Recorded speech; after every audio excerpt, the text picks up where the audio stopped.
Išminčius Lao Tzu sakė, tas, kuris veikia be pastangų, pasiekia daugiau nei tas, kuris kovoja. Kaip galime suprasti šį paradoksą? Ar tinginystė gali būti ne kliūtis, o paslėpta stiprybė? Panagrinėkime, ar tai neslaptas raktas į tikrąją galią ir vidinę pusiausvyrą, kuris mums nepasiekiamas amžinai siekiant išorės sėkmės. Lengvo veiksmo arba UV principas iš pirmo žvilgsnio gali atrodyti kaip neveiklumo sinonimas. Tačiau Lao Tzu suteikia jam daug gilesnę prasmę. UV nereiškia sėdėjimo be darbo, laukiant stebuklo. Tai subtilus menas veikti harmonijoje su gamta, nešvaistant savęs nereikalingoms pastangoms. Įsivaizduokite upę. Ji nekovoja su akmenimis, kurie blokuoja jos kelią. Ji nešvaisto energijos, kad juos suardytų. Ji tiesiog teka, švelniai apeidama kliūtis, siekdama savo prigimtimi. Jei išmoksime gyventi kaip ši upė, mūsų gyvenimas taps paprastesnis ir harmoningesnis. Lao Tzu mokė, kad kova su natūralia gyvenimo eiga yra kelias į niekur. Galite bandyti pakeisti aplinkybės, kol išseksite, bet dažniausiai tai veda tik į stresą ir nusivylimą. Užuot laužius save ir pasaulį, verta leisti įvykiams klostyti savaime, įsiklausyti į savo vidinį balsą. Tai nėra raginimas pasyvumui, priešingai. Nesunkus veiksmas yra gebėjimas veikti tinkamu momentu, tinkamu požiūriu ir minimaliomis energijomis sąnaudomis. Kai paleidžiate visišką kontrolę ir pasitikite procesu, rezultatas dažnai viršija visus lūkesčius. UV filosofijos priėmimas yra menas daryti mažiau, bet gauti daugiau, rasti harmoniją su savimi ir pasauliu. Tai, kas naudinga, gimsta iš tuštumos, sakė Išminčius. Tai ne tik graži frazė, bet ir jo mokymo pagrindas. Norėdami užpildyti savo gyvenimo prasmę, pirmiausia, turite atsikratyti visko, kas nereikalinga. Paradoksalu, ar ne? Pažvelkite į paprastą ąsotį. Kas daro jį naudingu? Molis, iš kurio jis lipdomas? Ne. Tikroji jo vertė slypi tuštumoje, kurią galima užpildyti lygiai taip pat, kaip ir mūsų gyvenimus. Mes jį pripildome iki kraštų tuštybę, nereikalingais rūpesčiais ir ambicijomis, o tada stebimės, kodėl jaučiame tuštumą. Mes tiesiog nepaliekame erdvės autentiškumui. Lao Tzu mokė, kad tuštuma nėra silpnybė, o galimybė kažkam naujam. Pasinėrę į nesibaigiančius rūpesčius, nepastebime, kaip pats gyvenimas prabėga pro šalį. Šio principo mokiausi visą gyvenimą, praktikuodamas kovos menus, sako Lao Tzu. Mūšyje, kaip ir gyvenime, svarbu ne tik veikti, bet ir mokėti paleisti, būti atviram. Tas, kuris savyje randa tuštumą, geba atlaikyti bet kokį likimo smūgį.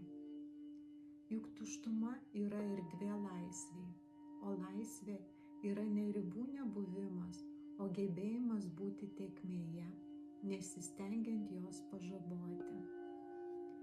Kaip dažnai bandome keisti pasaulį jėga, laužydami save ir aplinkinius.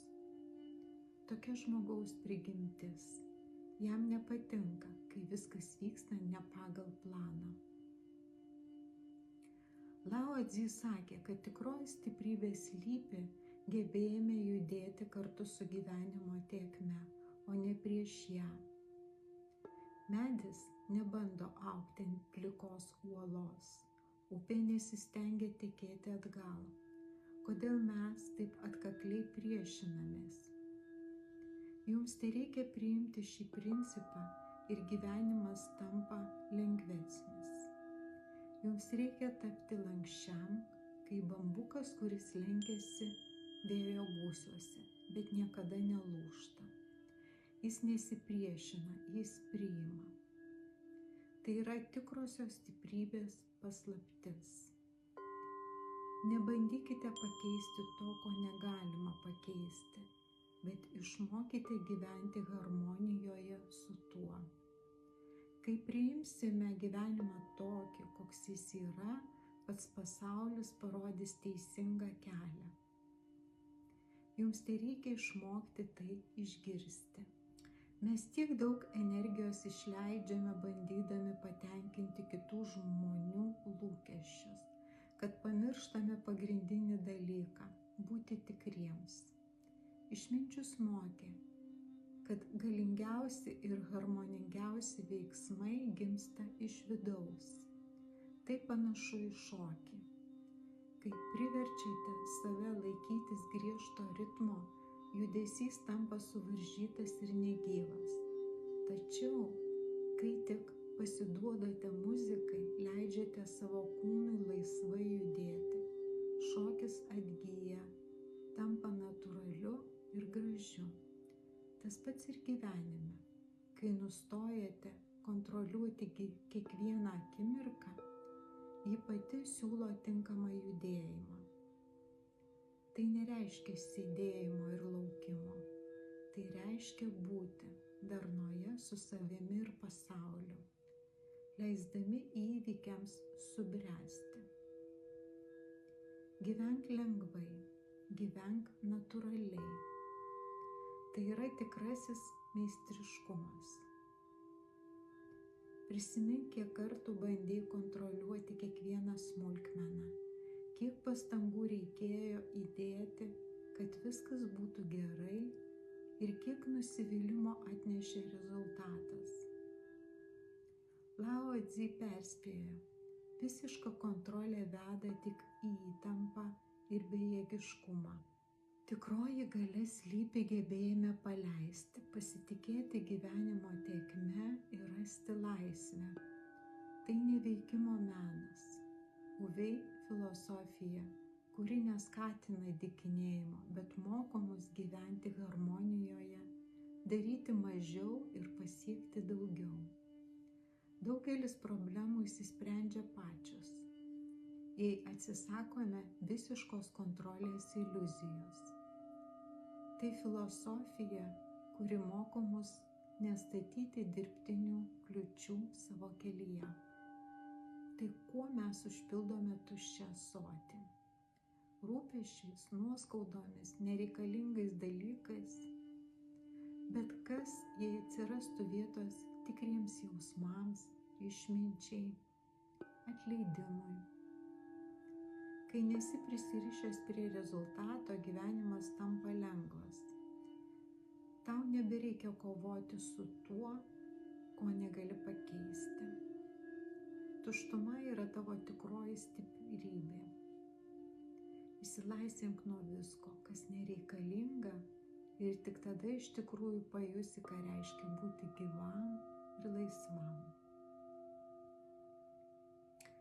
Gyvenimo lenktynėse žmonės dažnai pamiršta paprastą, bet galingą principą, kurio mokė Lao Tzu – nuoseklumą. Ne, tai nereiškia monotoniškai kartoti tą patį kiekvieną dieną kaip mašinai. Tai reiškia veikti su nepajudinamu pasitikėjimu, be rūpesčių ir pasikliovimu savo keliu. Svarbiau ne tai, kiek darai, o kaip tai darai. Kai valdai nuoseklumo meną, supranti, kad nereikia skubėti ir nuolat keisti kursą. Tiesiog judėk į priekį užtikrintai ir ramiai. Ir tada neišvengiamai pasieksi tai, ko trokšta tavo širdis.